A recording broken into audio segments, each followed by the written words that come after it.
Okay, Unit 1, Day 3, BC, warm-up. We're going to try these with no calculator. So you should try them. Pause the video and try and solve them. And then afterwards, I'll show you the answers and I'll show you how to do these problems. Go for it. Pause the video. Okay, assuming you've tried them, these are the answers. So check them. Pause if you need to see them. So we're going to go ahead and do these problems.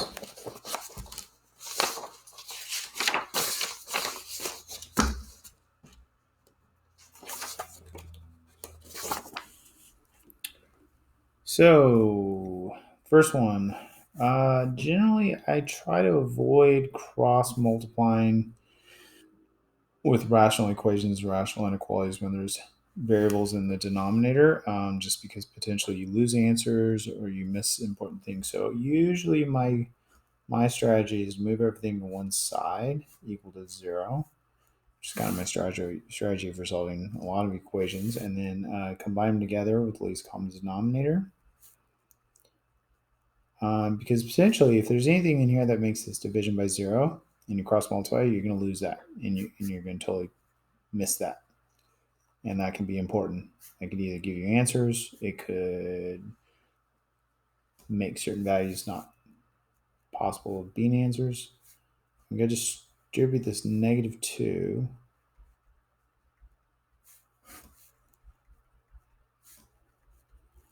Combine like terms.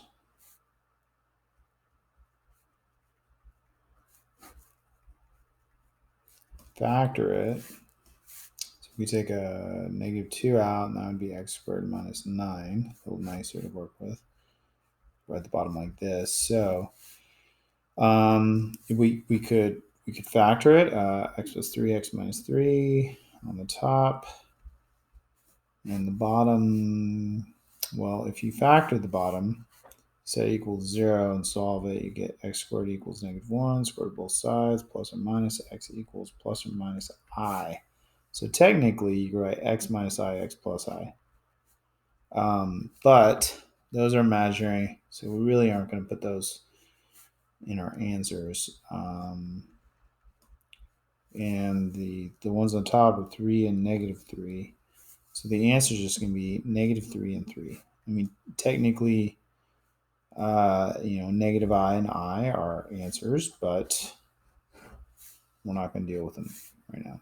Now, imaginary is not just fake and silly and stuff. It has some real important applications in the real world. Next one, I think I'm going to factor out the e to the -t. So that's going to be cosine t minus sine t. I like to leave the positive term better. And then we're going to set each of these equal to 0, property. So we're asking ourselves, well, what value of t right here will make this 0? Nothing. That can't be 0. So this one, when the sine and cosine the same, what's the reference angle? 45 degrees, pi over 4. What quadrants? Quadrant 1, they're both positive. Quadrant 3, they're both negative. So that works. So your answers are going to be pi over 4, and quadrant 1 and quadrant 3 is going to be pi over 4. That's going to be 5 pi over 4. There you go. Those are your answers. Last one's like kind of looks like a system of equations. You got a k here, x. So I'm going to solve for k and substitute it into the k there. So it's a system of equations. So I feel like getting x by itself would be a lot harder. Getting k by itself on this one seems like that would be the easiest way.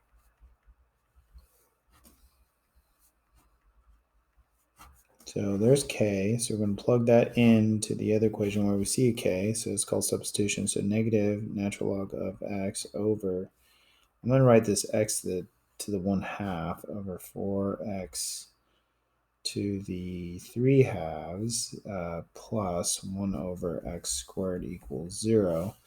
Now, you could think of this as a fraction divided by a fraction, so then you would keep, change, flip, multiply by the reciprocal, and you would get 4x to the 4/2, 4x squared on the bottom. And then we want to combine these together in a single fraction. They almost have these common numbers. This one needs a 4, so I'm going to write this 4 minus natural log of x over 4x squared equals 0. So here, x equals 0 is bad. It's division by 0. So that's not a solution. That's a vertical asymptote on the graph of that. And you set the top equal to 0. Natural log of x equals 4. Exponentiate both sides. X equals e to the 4th. So there you go. I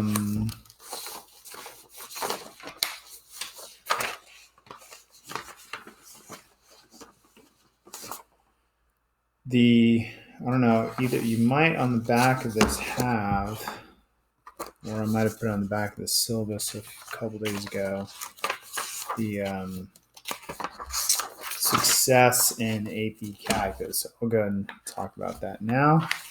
This is a top 10 list from Mr. Statham years ago. He had some good stuff, so I'm copying a little bit. So anyways, do you have the desire? We didn't really get to watch Stand and Deliver this year because the whole pandemic. I was going to try and, encourage you to watch it, but whatever. But in Stand and Deliver, Jaime Escalante is a real world teacher in LA, East LA. He say, do you have the ganas? And from what I understand, that's Spanish for desire or to want something, right? So in general, you got to really want things, especially things that are hard to do, if you want to be successful at them. Otherwise, like if you're not into it in this class, then it's probably not going to go great. So you're not going to just accidentally be successful. It's not going to just come to you even when you don't want it. But I think that's one of the biggest things that, that impresses me is, do you want it? And I'll try my best. I want you to want it. I want you to do well. Do you see the big picture? So in calculus, obviously we're learning some really more complicated big ideas and we're applying them to, problems and they're kind of deeper concepts. So it's good to understand that, at the same time, the devil's in the details. So, as even right now, as we're preparing, we're reviewing a bunch of algebra skills. It might seem kind of boring and tedious, but it's crucial to getting a good score on the AP test and getting your answers right. If you understand the big ideas, that's not enough. You got to be able to execute them correctly. Do you know your formulas? You don't get any formulas given to you on the AP test. You know your formulas. You got to memorize a little bit of stuff. I try and discourage you from memorizing as much as possible because just straight up memorization is difficult and generally not as effective or long lasting. So, technology calculus program. So, you got to be able to also use other tools to do a lot of times the tedious work for you, but you got to know what buttons push and where the menus are. And you also got to be good at using them effectively. Just because you know where the buttons are and stuff doesn't mean you'll get the right answer. You might miss some really important things if you don't really know what to expect ahead of time, what kind of answers you should be getting. What about test taking skills? So it's more than just knowing how to do all the stuff correctly. You got to be able to do it under pressure in a time situation with no help, and you got to be quick enough to get them done. And if you run into problems, can you skip them? Are you good at narrowing choices down to multiple choice and guessing if you have to? Are you good at just writing down basic setups to get a bunch of points on for your response, even if you don't finish them? So there's a lot to be said about that. Number 7, believe in yourself. I mean, I feel like this goes with desire, but not necessarily. I think sometimes people think, oh, I'm not that good at math, um, you know, or I don't know if I can do this. This is gonna be too hard. Last year was too tough. I don't know. So, or maybe you've had people tell you that they don't think you're not a math person.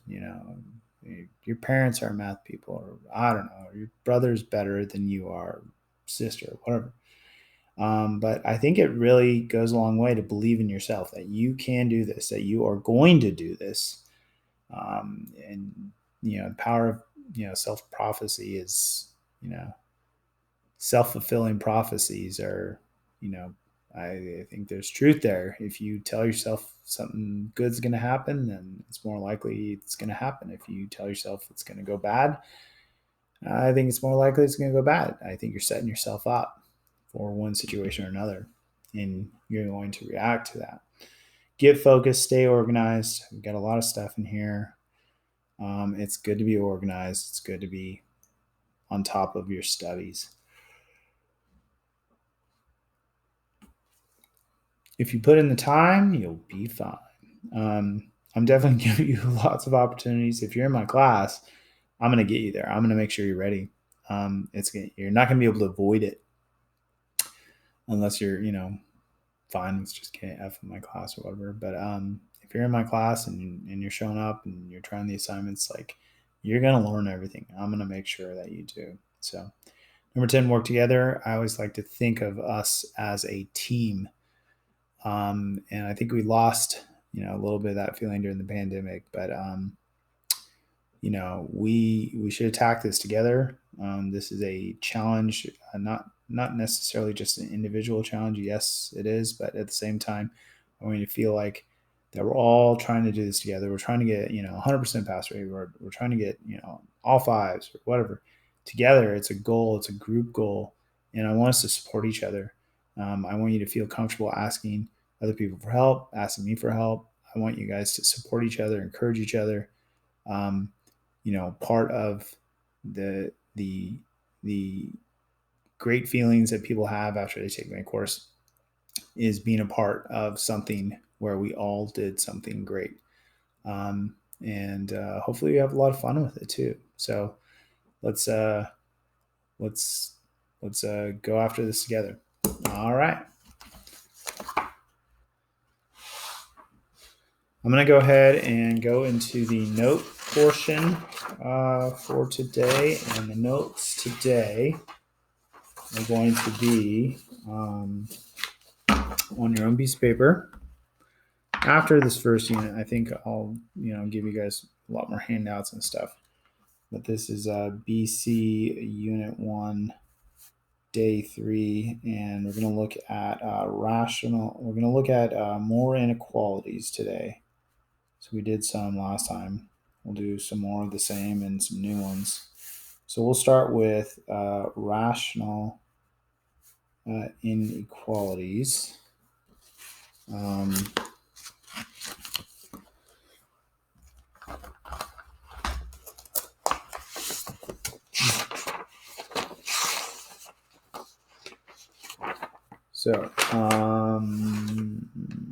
Okay. So rational inequalities. We did at least one yesterday. So let's do another one. So I want you guys to just try this one yourself first. So pause the video, give it a try. I would move everything to one side. Do not cross multiply. Give them the least common denominator. Combine them into a single fraction. So that's going to be x minus 4x is minus 3x minus 3 over x. I'm going to factor it, take a negative 3 out. X plus 1 over x. So we have x equals negative 1's a 0 root. X equals 0 is a vertical asymptote. We're going to do a line check. It's going to be open dot at -1, open dot at 0, tested value. Tell me what you're going to test. 1, positive, positive, but it's negative because of this, which is true, false, true. So negative infinity, -1, 0 to positive infinity. So that's rational theorem. Let's see. Let's do absolute value inequalities. And we didn't talk about these yesterday, but we did these last year. And they kind of have some of their own little tricks. Absolute value inequality. So we'll start with a simple one, like absolute value of x minus 3 is less than 4. Now, the way that I used to teach these in Algebra 1 and Algebra 2 was, okay, a lot of times, and this is definitely a strategy, a lot of times with absolute values, even for us, is that we split them up and they're two different cases. There's one case where the inside just turns out to be positive, so you could really just drop the absolute values. And there's the other situation where the inside turns out to be negative, so then we're going to divide that negative to the other side, which flips the inequality symbol and makes this one negative. And then there's a word that goes in between there, and or. So if we're looking at distances less than 4, then we're looking at them coming from both sides less than 4 distance away. So it has to be and. It has to be true from both sides. And then you could solve each of these individually. The word and has to be part of it.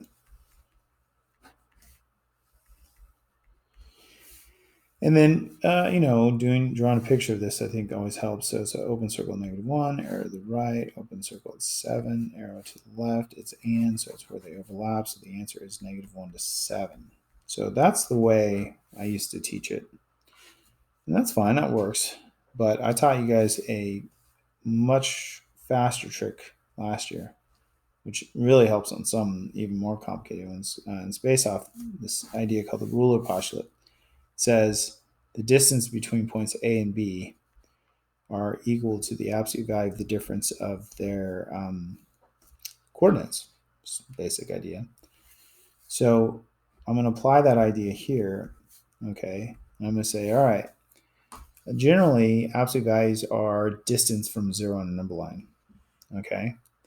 But this -3 inside, what does that do to a function? That shifts it to the right 3 units, right? So the center is now at 3 instead of 0.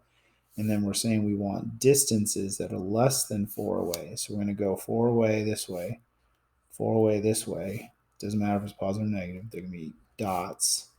So that's going to be 7, and that's going to be -1. And then the answer is going to be everything in between them because we're looking for distances that are less than 4 away. And we write the answer. So that's the way I would do it. So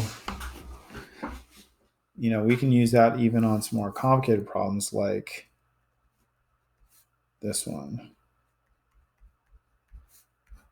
Now the thing you can do 2 different conditions on the same line, which is nice. This one saves you tons of time if you do this, but this needs to be a 1 right here. So we want to divide everything by 2, which is fine.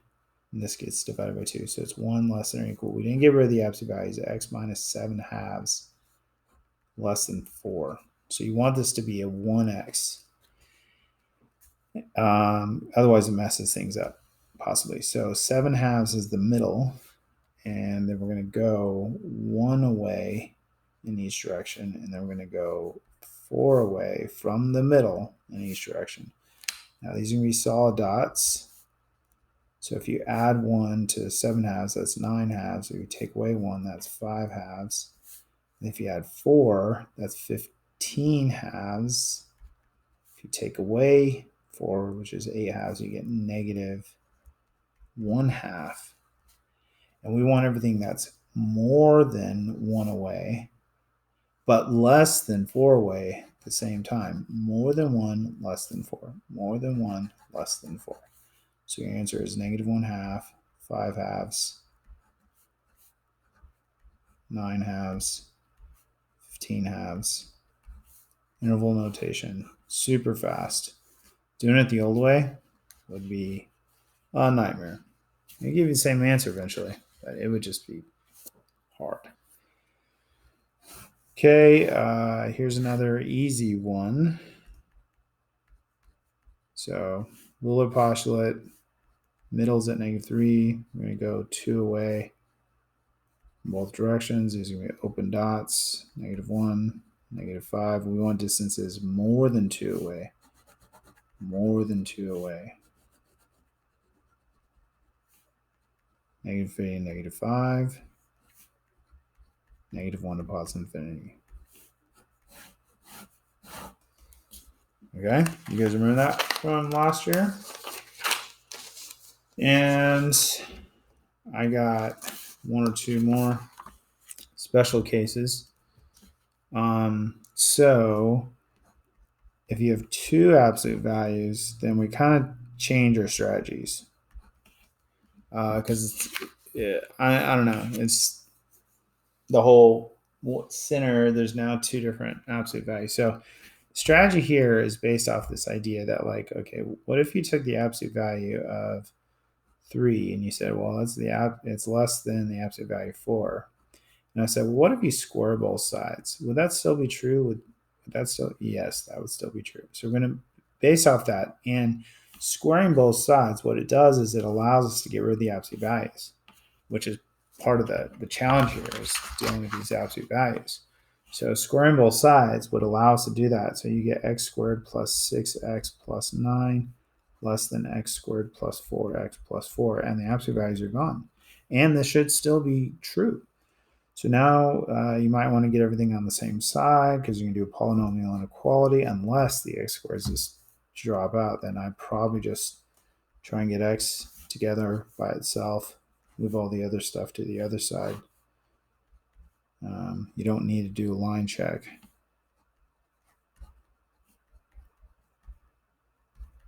So it's going to be -infinity to -5 halves. So just if you have 2 inequalities and 2 absolute values and an inequality, just square both sides.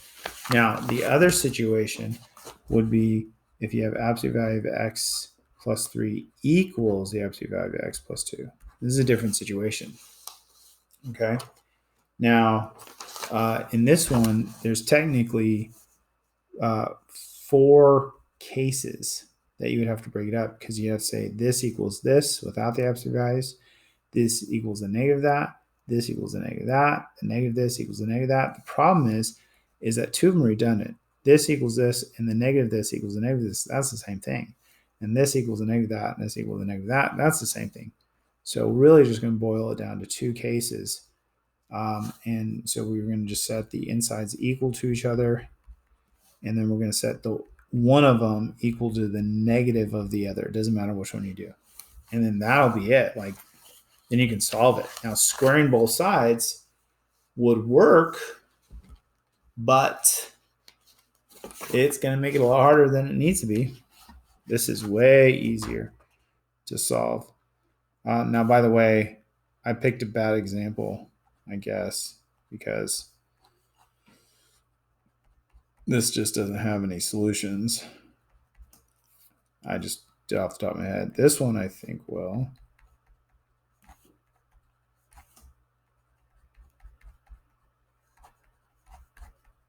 And it's interesting, you do get the one answer that we got over here because I just randomly used the same one on purpose. But that's way easier. So if it's equals, if it's absolute value equal to the absolute value, just do the 2 cases, okay? If it's absolute value less than or greater than or whatever, then you want to square both sides. You could square both sides for the equation, but it's just going to be unnecessarily messy. So try your assignment today, assignment 1, unit 3, and check your answers and have some questions ready if you have any. Okay.